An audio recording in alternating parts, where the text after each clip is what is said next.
Shalom, shalom. I love you all. Um, Happy, early Shabbat shalom. Shabbat is this evening until tomorrow evening, and it is the real day of rest. We do not rest on Sunday. Anyways, I wanted to come on and do video number 90 of Beguiled Even to Armageddon Volume 1. We are on clothing, or it says clothes that kill. This one's going to be a shorter one, so I might do another video from this book in a little bit. And there's some more of the Return of Yahuah to go, so we will be working on another video for that as well. It was rainy out today. Are you crying? Aww. Don't be sad. Your dad just had to go do a house cleaning real quick. Praise Yah, we got one call for our house cleaning business that I thought was stolen from us. But Bella Beanie's hair is so curly today. It looks like she got a perm because it's been raining and pouring outside so bad, and thundering and lightning. A couple things have been weird since the eclipse, and a lot more helicopters we've been hearing or seeing flying in the sky. We were hearing them a lot last night when we were trying to sleep, and a lot more trains too, which I thought was another strange thing. Okay, so I have a couple things I got to do today too. Working on my school stuff, and I'm trying to stay busy because me and Belle Bells aren't used to staying home alone very much. Yeah. Don't pick on me. Or don't pick on us. Okay. If you haven't yet, please like, subscribe, and share down below. If you don't like the video, you can hit a thumbs down. Either way, it still helps the channel. So I just wanted to throw that little tidbit in there. Okay, so video 90 of Eden to Armageddon. Clothes that kill. Even our clothes may be killing us. Individuals diagnosed with Morgellons break out with incurable skin disorders, oozing strange threads and fibers. Some investigators contend clothes now contain high-tech, nano-sized robots that replicate fabrics and can lodge them under our skin. Yikes! During August 2007, Atlanta CDC reported Morgellons was a disease with symptoms of crawling, biting, and stinging sensations, granules, threads, or black speck-like materials on or beneath the skin, and or skin lesions, rashes, or sores, and some sufferers also report systemic manifestations such as fatigue, mental confusion, short-term memory loss, joint pain, and changes in vision. There's a couple of these things that scare me in here. A couple of the what are they called? I'll think of it. Side effects of this disease. But I did have a friend, a close, me and her used to talk a lot, a close sister in the Nazarene faith, and she wanted us to come out and visit her sometime, but my husband was a little stressed out and nervous because I told him that she had Morgellons, and now that scientists are now saying that they're not mentally crazy, people with Morgellons, they really do have things that come out of their skin. And this stuff scares me and my husband. My husband has OCD, so he wouldn't go near this. Should we be concerned man-made robotic particles smaller than the human eye can can see. So something smaller than we can even see with our regular vision might be playing or wreaking havoc on our bodies. Is there a plan to mix biological entities with robotic fabrics to change one's harmonic resonance? Possibly. Fabrics worn on the body produce a harmonic resonance just like all living things. I think that's why in the scriptures, Yahuah told us that we need to be wearing fabrics that are not mixed. We can't mix, say, linen and cotton, or linen and polyester, or cotton and polyester, which most clothes are made with a mixture of cotton and polyester, which I've noticed, because after hearing about that, I started looking at the tags on all my clothes. Well, most of my clothes. Anyways, wearing mixed fabrics are one thing, but becoming entangled biologically with fabric is another. It is time for humanity to sit up and take note of what could be a very evil agenda taking place right before our eyes, right before our very eyes, that we cannot see, but we can feel. Ooh, that makes me nervous. In 2010, physicists of University at Buffalo is in New York State as well, and I have another sister that I just met on my channel that she lives close to Buffalo, and I'm about 4 hours or so away from Buffalo, so I thought that was pretty cool. And she's close with her grandmother like I was with mine. I still love and miss my grandma every day.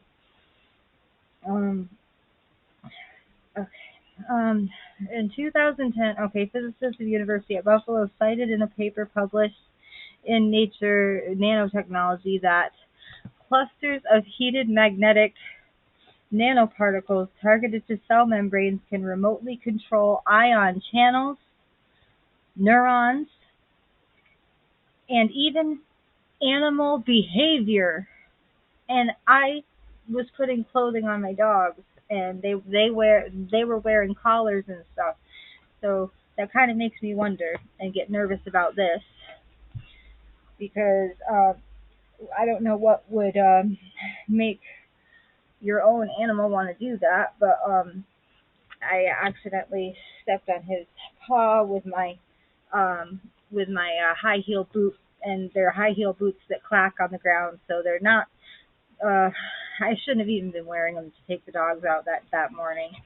And my husband kept telling me to just take one, and he would take the other one out. But we love and miss our dogs so much, and I wish my husband would have realized that I really didn't want him to just let him go, but he had to.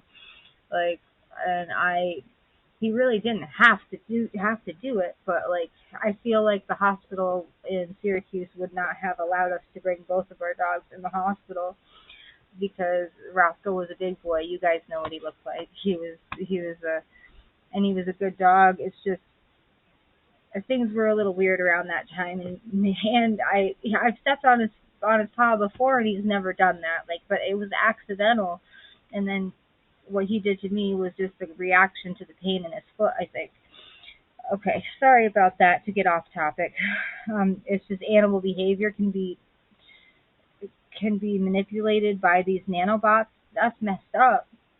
He used to have a winter jacket I used to put on here and there too. And he used to wear harnesses. So I'm hoping that it wasn't in the fabric. That is right. These robots are so small, microscopically small, that we cannot see them with our human eyes.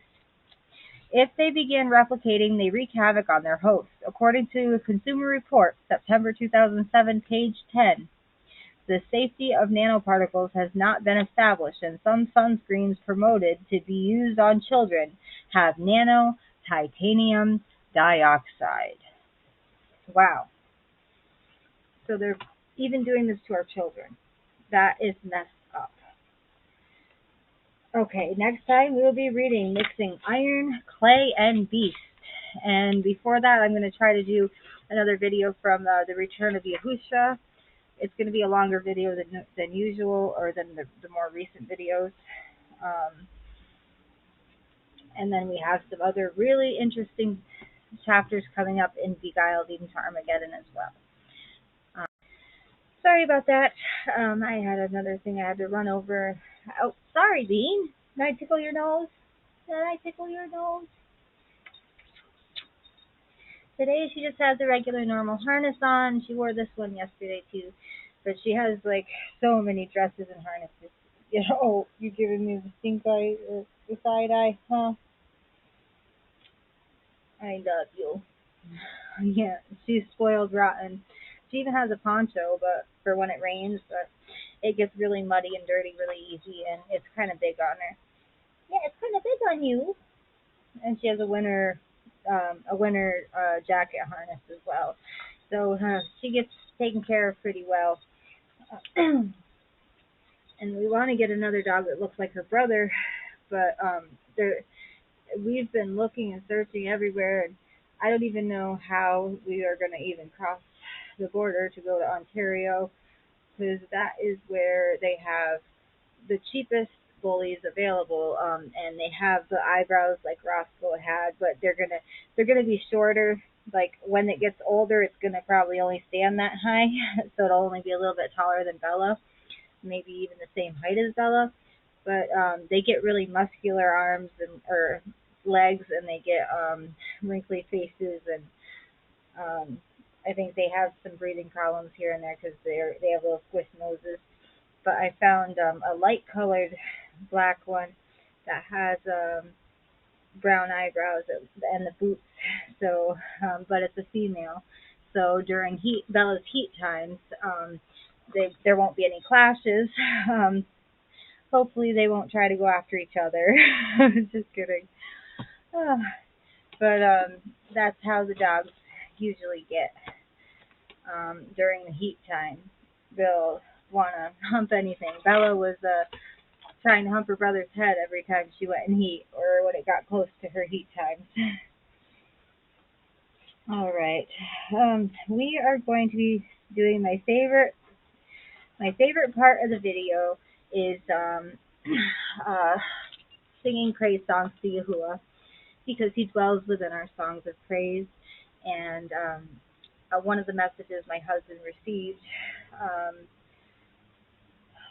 through the One, the Most High, was for me to continue with school and to continue writing songs of praise for him and writing songs about him. Cup overflows. You fill my cup to overflowing. Keep my heart full of joy. Your compassion and mercy.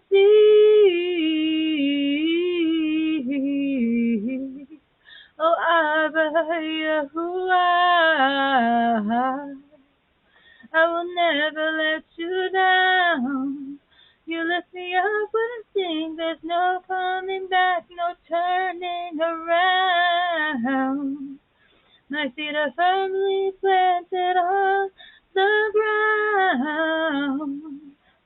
I can't wait to see you coming on a cloud of righteousness.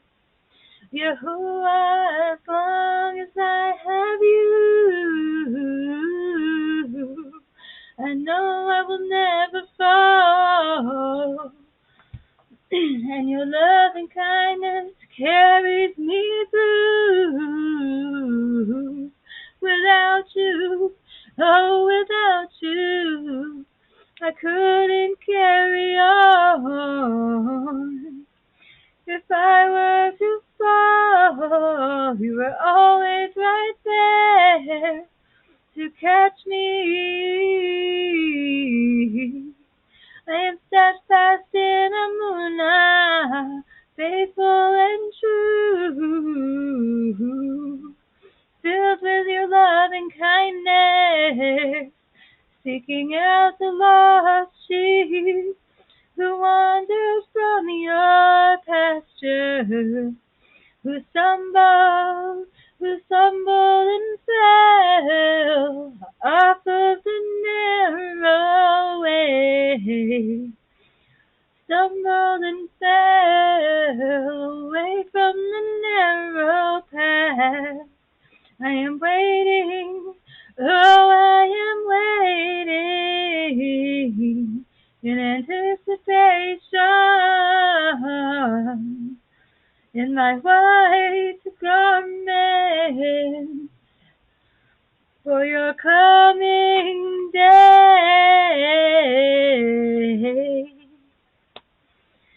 Hallelujah, all praise and esteem to the Most High Abba Yahuah.